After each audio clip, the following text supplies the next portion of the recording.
Education and Public Programs, and it is my pleasure to welcome you to the Harwood Museum this morning. We are so excited to be with you today, and some of you who are returning from last night, to celebrate the opening of Charles Ross Mansions of the Zodiac.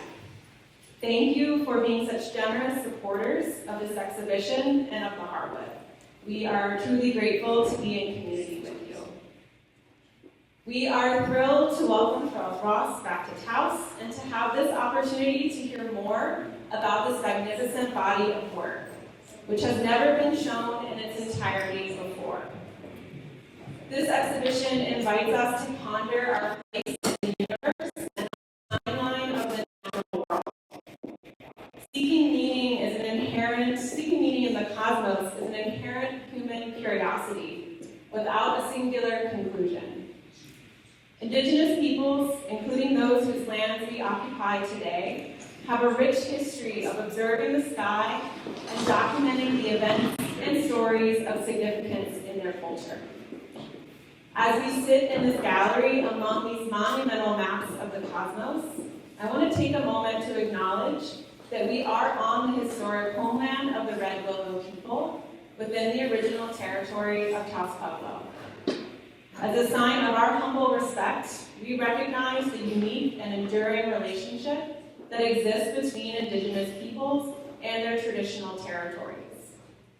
May this acknowledgement and this exhibition serve as a reminder of our ongoing efforts to respectfully recognize, honor, reconcile, and partner with the Red Willow people whose land and water we benefit from in this great valley today. Before we get started, I have a couple of housekeeping items to share. We plan to be in the galleries for approximately 45 minutes. Charles and Nicole will speak for about 30 minutes or so, and we'll take a few questions from the audience as well. Should you need a restroom, they are located behind you and off to the right. And following the talk, I will come back to give instructions on how to get over to the luncheon. So I want to hand things over to Nicole Dowkay, our Curator of Exhibitions and Collections. Since joining the museum 5 years ago, Nicole has brought a clear and energizing vision to our exhibition programs. She approaches each exhibition and installation with scholarly rigor, impeccable organization, community consciousness, and a beautiful eye for design. Nicole joined the Harwood team with 15 years of museum programming experience, holding positions at Breckenridge Creative Arts, Boulder Museum of Contemporary Art, Colorado University Art Museum in Boulder, Pratt Museum in Homer, Alaska, St. Louis Art Museum in Missouri, and more. She holds a Master of Arts degree in Art History from the University of Colorado, a Master's of Arts degree in Museum Studies from the University of Missouri, and a Bachelor of Arts degree in Art History from Southern Illinois University. We are lucky to have her, and I am grateful to call her my colleague.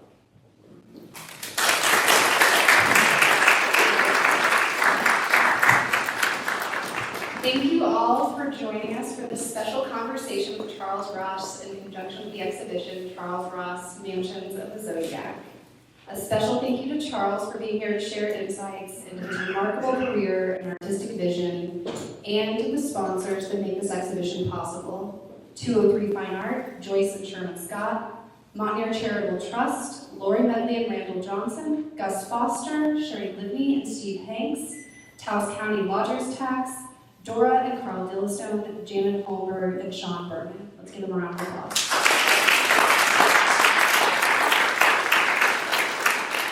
I'm just going to give a brief introduction on Charles before we jump into the conversation. Charles studied mathematics before transitioning to art, earning both his BA and MA from UC Berkeley. His early works included geometric sculptures exploring mathematical concepts in three-dimensional space. In 1965, he had a dream of creating large-scale prisms, shifting his artistic focus to light and perception. He became a leading figure in minimalism and land art, exhibiting at Dwan Gallery alongside greats like Robert Smithson, Sol LeWitt, and Walter de Maria. In 1971, Charles began Star Axis, an ongoing monumental land art project aligning with the Earth's axial precession cycle. His work explores astronomy and time as primary artistic materials, blending scientific inquiry with aesthetic experience. The works and mansions of the Zodiac visualize the vast timescales of the universe, connecting ancient astronomical traditions with contemporary artistic inquiry. By engaging with celestial movement, Ross offers viewers an opportunity to experience time and space in a way that extends beyond conventional artistic mediums. As Gwen mentioned, we'll talk for about 30 minutes today, and I'll open it up to you all for questions, so get your questions ready. Today's conversation will delve into the themes I mentioned, exploring how Charles' background in mathematics, his collaborations with fellow artists, and his lifelong fascination with light and perception have shaped his practice. Let's all welcome Charles Ross.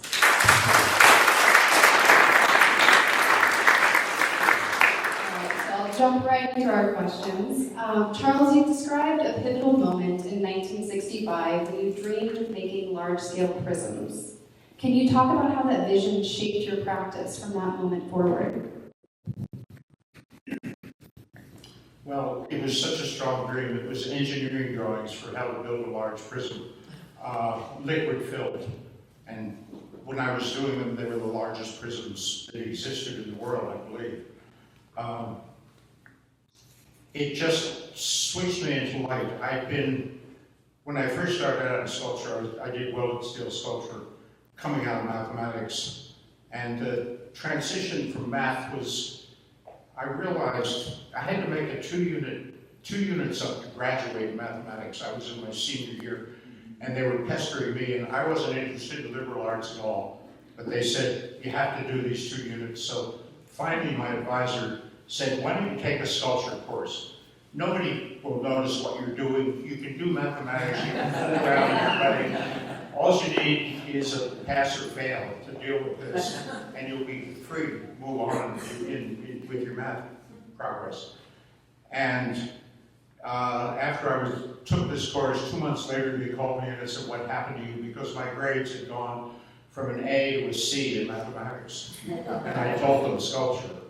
And so they said, what do you want to do about it? And I said, well, I want you to move me into the master's degree program in sculpture with no requirements. You think we can do that? Because I only want to work in the studio. I don't want to study art history or any of that. And both the math department and the art department were intrigued enough about this that they went for it and invited me into the master's program in sculpture. And I was doing welded steel sculpture, working with John Cage random ideas, throwing metal on the floor and welding it the way it bounced and things like that. And that evolved into working with transparency. I was doing lattice sculptures in the like 64, 65, when I had this dream around Thanksgiving with these engineering drawings. So I built the first prism, and that's kind of a fun story too. I went to an engineer, but I didn't go to the right engineer. I should have gone to a hydrostatic engineer. I went to a mechanical engineer, and he said, water filled, they were going to be this wide. If you make it out of 1/4-inch plexiglass, that should be plenty strong to do a column of water 8 feet high. And I said, that doesn't sound right to me, but he insisted that was the engineer, signed off on engineering drawings for this. So I built the first prism, and Michael and Heiser and I had studios in the same building in downtown San Francisco. And Michael's studio was directly under mine. So I filled this prism up, and it got about 5, 6 feet of water in it, and it started making these very alien, incredible sounds. And then it exploded. And fortunately, a piece of it hit me in the chest. It threw me 30 feet across the room. This explosion was that big. And Michael was painting downstairs. And the floor had big cracks in it, and he had just stepped back from his painting to look at it, and the sheet of water fell between him and his painting. And he came running upstairs and said, did I take acid? I didn't remember taking acid. I just had this incredible trippy experience. And I was laying on the floor in this puddle of water, so we figured it out. But as soon as I built the first prism, it completely immersed me in light. And the original prisms were to collect images of the room into an object. So when you looked in the prism, you saw different angles of the room, different views of the room collected in the object. It was kind of like a living cubism. And from there, I built some prisms and put them on my window in my studio in New York and projected the spectrum and became fascinated with how the spectrum moves through the space as it's propelled by the turning of the earth. You know, as the sun goes across the sky, the spectrum spreads out and moves into space. And one of the magical things was when the spectrum goes over objects, it completely transforms their identity. And so that just got me involved in light, and with the spectrum moving, it got me involved in solar astronomy. So, because I wanted to understand how the sun changes throughout the year, you know. And what happens with the spectrum is the spectrum moves twice. Whenever you take light and put it through an optical body, it moves twice as fast when it comes out as the original source is moving. So the prisms magnify the movement of the sun, double the movement of what a shadow would be doing on the floor. And as I got more and more involved in that, it got me involved in astronomy, which then expanded into making the solar burns. And then they led to the star maps, and that led to star axis, and it just kept unfolding into kind of celestial geometry. That's incredible. I love that that dream resulted in this, Yeah. this entire vision for your artistic career. I get a lot of information from dreams, but the major things that happen to me come that way. It seems to me since there's such a dreamlike quality of being in your work. So you've exhibited alongside great artists like Smithson and Heiser and Judd and Carl Andre Solowitz, particularly at the Dwan Gallery in the late 60s. How did that artistic environment shape your approach to light, shape, and perception? You mean the experience with the gallery?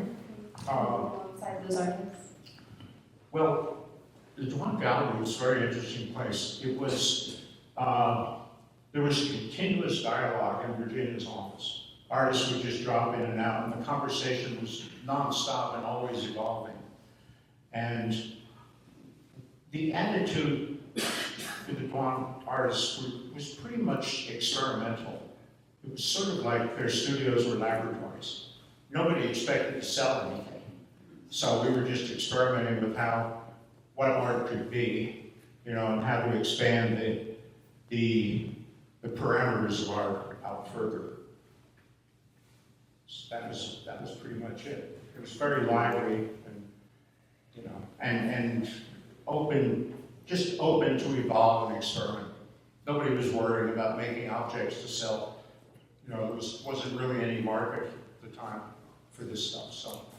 And Virginia stayed with you throughout your career, including being part of creating the Dwan Sanctuary in Las Vegas, right? Yeah. And Virginia also had salons, she had parties.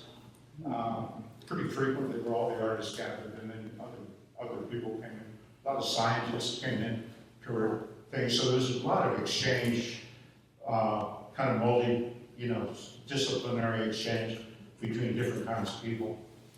It was a very exciting time. Oh, and going back to the mathematics and art thing, I forgot to mention, what I discovered when I started making art was, I was involved in theoretical mathematics, and I was very interested in the theoretical. Theoretical's all up here. When I got involved in sculpture, I realized I could be abstract, but hands-on. So I could have both the theoretical and the hands-on experience of building things. And that was very exciting to me, that I could take my interest in abstract thoughts and manifest them physically. It's a great segue to my next question.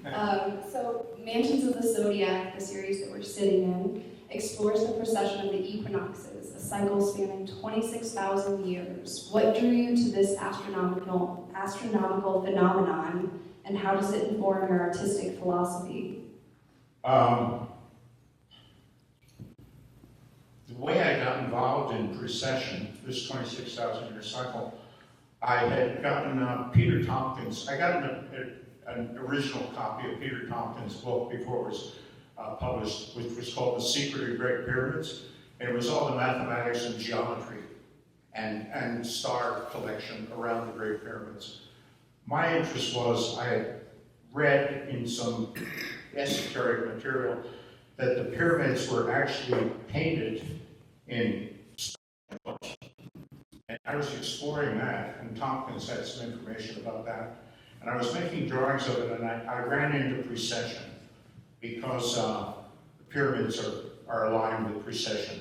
The staircase in the King's Chamber is aligned with the axis of the Earth. So there was some discussion of the mathematics of precession in Tompkins' book. And I started drawing precession, and I realized that our pole star, Polaris, the smallest circle it turns in, what happens is the Earth wobbles on its axis, so it turns in a 47-degree circle. But it takes 26,000 years for it to make one revolution. And what that does is it changes how the Earth's axis aligns with the stars. So right now, Polaris is the pole star.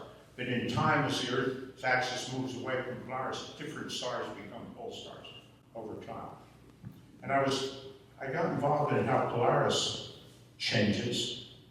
And it turns out that Polaris, the axis of the Earth is closest to Polaris right now, in 2100. Curiously enough, not 2101, 2100 exactly. The axis will almost perfectly point to Polaris, our North Star. Right now, Polaris is turning in a circle that's smaller than a dot. 13,000 years from now, when the axis is, Polaris is here and the axis is up here, Polaris will turn in a circle that encompasses your entire field of vision. So you have this 26,000-year astronomical cycle that's pulsing in the human visual field, like a dime, smallest things you pay attention to, spiders and ants and stuff, to everything you see. And I thought, when I discovered that, not good enough to know about it, I want to walk through it. And I started working on building sun axes. And we spent 4 years driving around the Southwest looking for a place. And the first mesa I found was near St. George, Utah. And I was about to sign a contract to buy it. And a rancher said to me, "Oh, there's something really special about that mesa. Let me show you tonight." Took me up, and there was a spot at the base of the mesa that glowed violet in the dark from nuclear fallout from high speed. So I got out of there as fast. The ranchers thought that was cool. So I got out of there as fast as I could and kept walking, and I kept coming back to New Mexico, to these, first of all, a friend of mine from Berkeley who had run the sculpture studios, Harry Lippy, was head of the Department of Art in Las Vegas, Highlands University in Las Vegas. And so I used that as a base camp, but I kept going to these mesas. And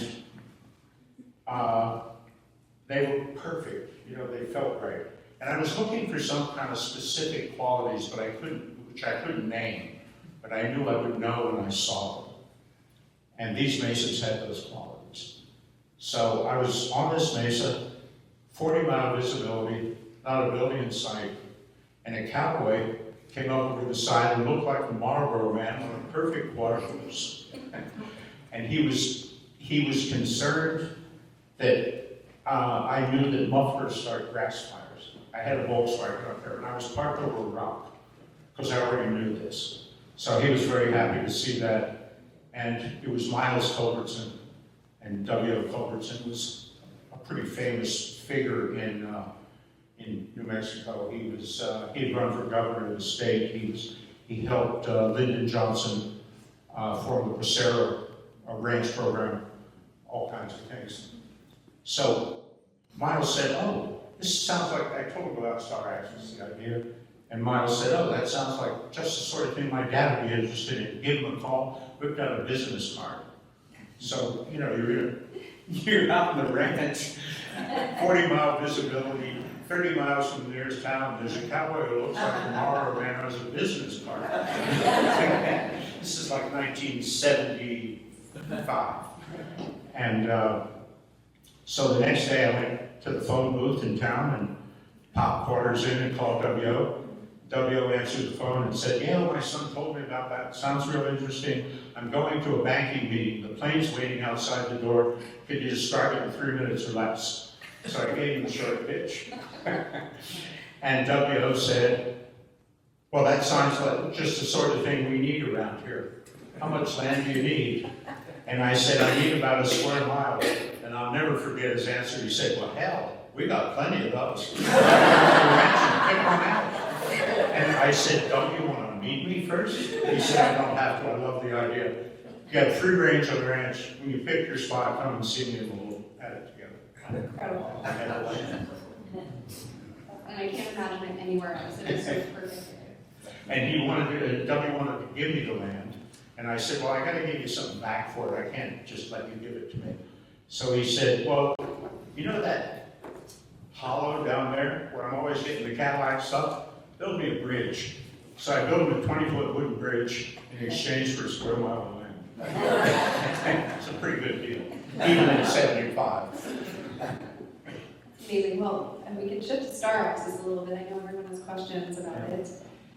Star Axis is a monumental project that has evolved since its inception in '71. How does this earthwork relate to your two-dimensional works like Mansions of the Zodiac, and what insights have emerged through the process of realizing it? How does this earthwork relate to your two-dimensional works like Mansions of the Zodiac, and what insights have emerged through the process of realizing Star Axis? Well, all my work deals with bringing the language of the sky down into physical form. And so, with the star maps, I was dealing with precession, actually. This is equatorial precession, the precession that happens on the equator. We change, we're going into the astrological age of Aquarius, coming out of Pisces. When Ptolemy put down classical astrology, identifying the constellations with the astrological signs, it was, about 100 BC, something like that. And so we were in the age of Pisces, which meant that the constellation of Pisces was rising with the sun on the first day of spring. Now the constellation of Aquarius is rising with the sun on the first day of spring. So we're entering the age of Aquarius. And that's how precession changes at the equator with the sunrise, first day of spring. In the North Star, you have you have the same geometry that's happening, but it's expressing itself in how the Earth changes its alignment to the pole star. But all of my work deals with light. I even do explosion paintings that deal with the behavior of light at the subatomic level. And actually, a friend of mine was the associate to Richard Feynman and turned me on to Feynman diagrams, which were the beginning of all the early explosion drawings, where I thought I would use energy, explosive energy, to draw the behavior of energy. So it unfolds in different ways. We had the solar burns, which were the opposite of the spectrum. And instead of spreading the light out, I wanted to focus the light to the opposite. So that we focused a point of light on a wooden board and just let the sun burn the sun's path across the planet. Change the board out every day. So for an entire year, I collected essentially portraits of sunlight for the day, drawn by the sun itself. So all of my work connects into the language of the sky, the geometry of the sky, bringing it down into images. I love hearing all those connections and paint such a picture of your whole body of work. Yeah. So the transition from the age of Pisces to the age of Aquarius, which you can see in the two fireworks here, the one closest to us is Pisces and the next is Aquarius, is a prominent theme in Mansions of the Zodiac. Do you view this shift in an artistic, cultural, or even philosophical way? Well, I'll let other people talk to the astrologers talk to the cultural shift. I'm interested in the geometry of it, essentially, and being able to see how it's moved. And that's what the mansions do. They show you how, first of all, classical astrology is earthbound. It has to do with dates. Aries is March 21st. And that stays the same. So Aries is always those dates. But what's happening is the constellations that the sun the sun's moving through. The constellation the sun's moving through is changing because of precession. And it's now shifted one. So Aries, the area of the sky that the sun moves through for the dates of Aries is now marked by Aquarius. Not Aquarius, I'm sorry. By Pisces. Yeah. And that will shift in another 2,200 years, it will shift another constellation over. So when you look up and see what the area the sun is moving through, it'll shift in one constellation every 2,200 years, and it goes around for the 26,000 year cycle. Incidentally, that cycle was named by Plato the Great Year, and 1/365th of 26,000 years is approximately 72 years, the human lifespan, which is called a great day. So when you tell somebody to have a great day, you're really saying have a great life in those terms. Beautiful.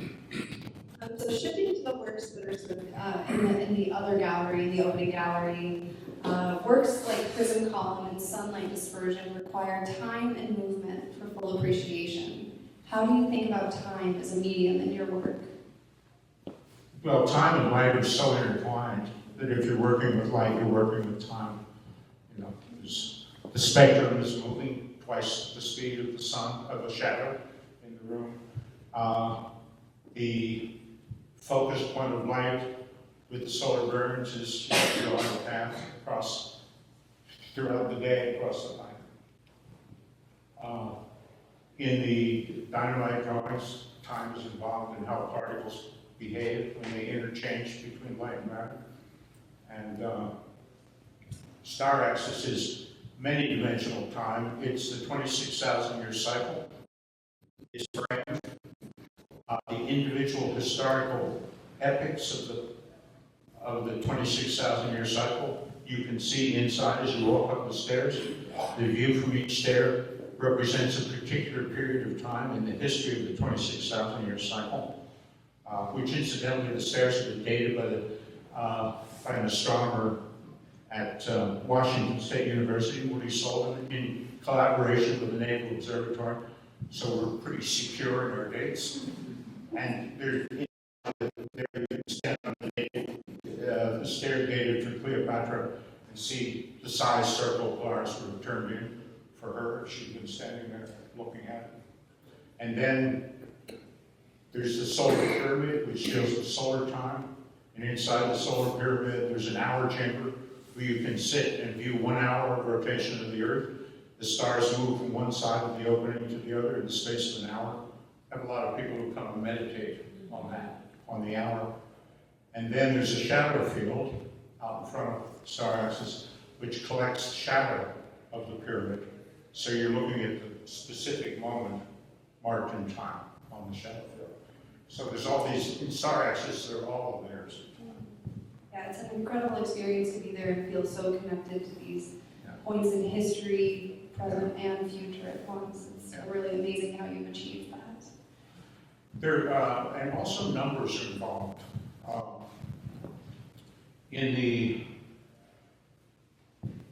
I've done a series of solar burns, 137 solar burns.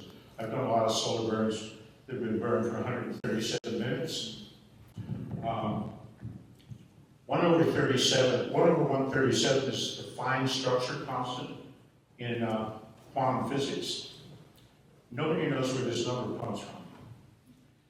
Feynman said, it's in every quantum equation that deals with the interchange of light and matter, this fraction 1 over 137. And Feynman did a great riff on it. He said, no one knows where this comes from, can't be derived, it's just a number that works. We don't know why it works, we don't know where it comes from. I'm calling it the God number. So it's now called the God number in particle physics.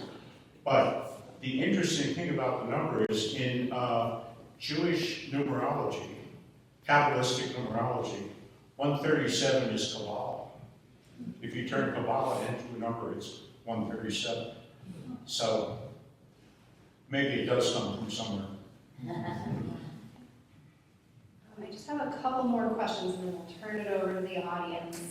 How does the New Mexico landscape with its clear skies and vast horizons impact your work?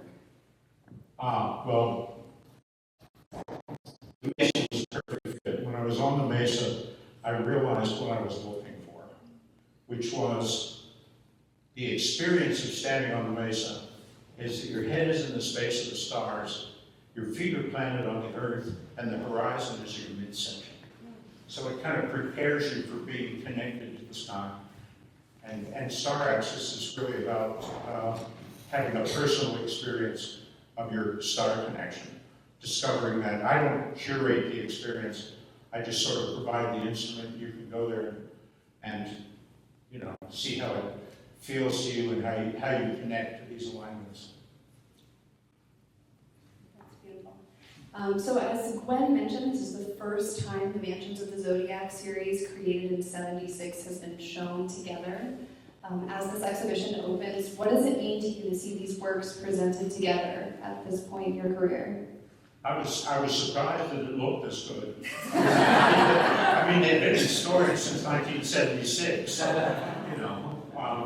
I was a little nervous about how they looked. When I came in, maybe they weren't strong enough graphically or something like that, but I'm perfectly happy with how they look, and it's good to see them all together and see how time flows through them.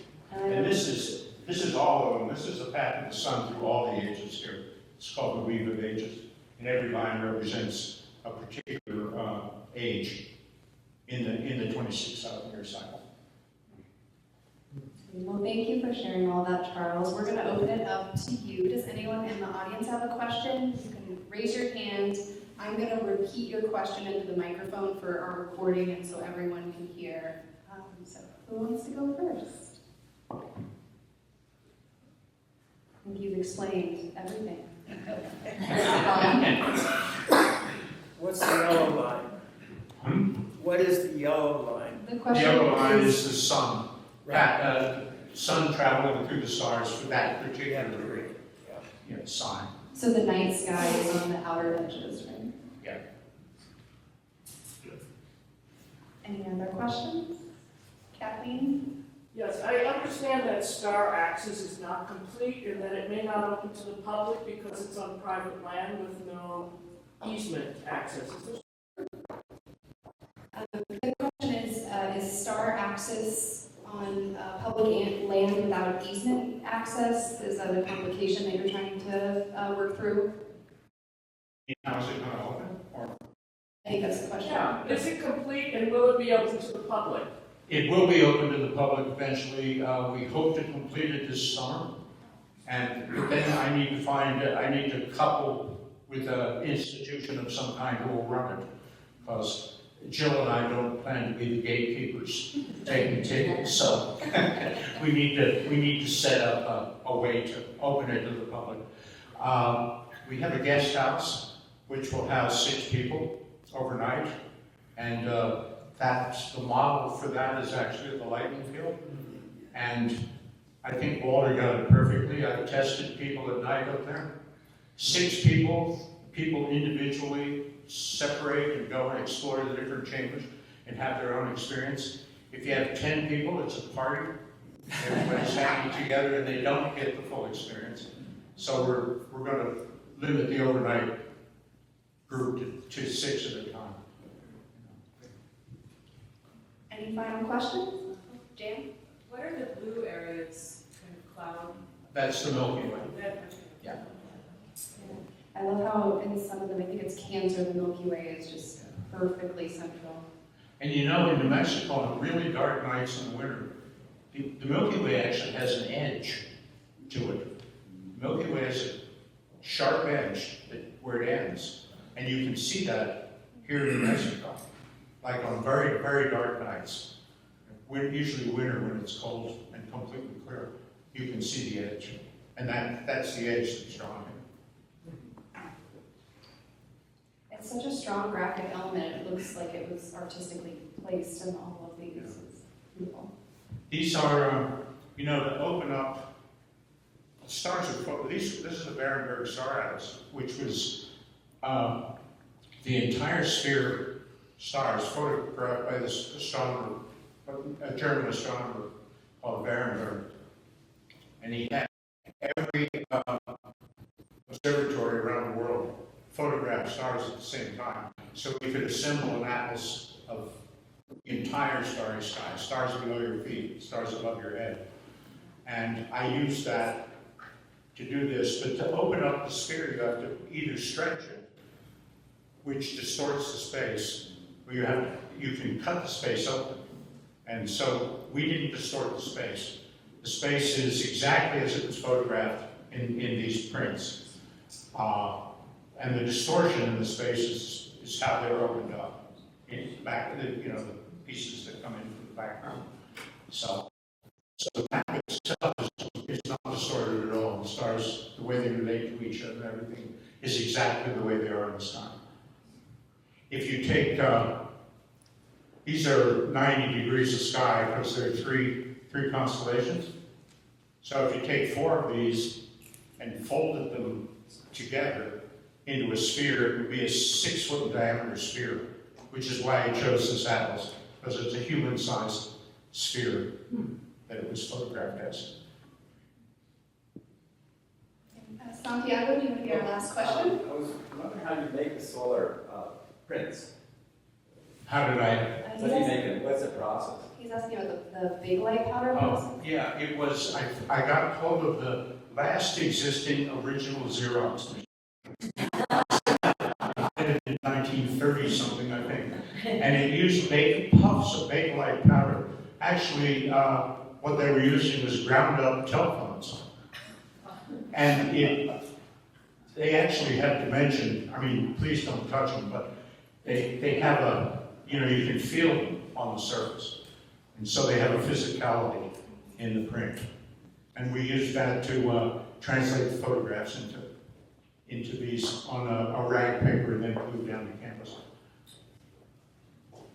Well, thank you so much, Charles. Thank you all for being here. Let's give Charles a round of applause for being with us.